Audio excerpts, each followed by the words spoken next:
Les déchets des 50 000 résidents du nord-ouest du Nouveau-Brunswick atterrissent ici. Mais aujourd'hui, ils leur sont retournés comme ceci. C'était le sujet.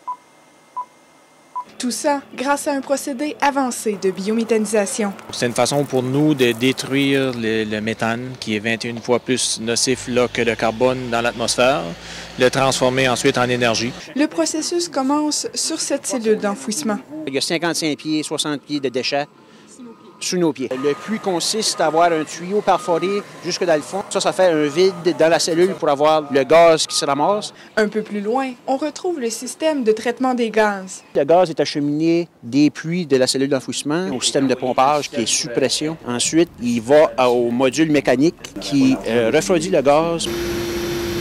Le gaz est réchauffé ensuite pour être acheminé à la génératrice. La génératrice est un moteur diesel. C'est un carburant, alors il brûle dans le moteur, il fait virer la turbine qui génère l'électricité.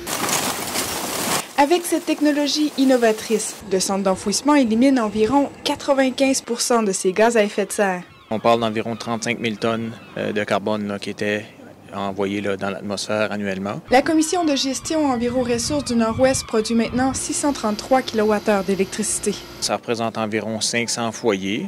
Pour ce qui est du chauffage de nos bâtiments, on parle d'environ une économie de 15 à 20 000 par année. La Cogerno construit régulièrement des cellules d'enfouissement. Elle prévoit donc installer une cinquantaine de puits comme ceux-là au cours des 150 prochaines années. Marie-Pierre Beaubien, à Rivière-Verte.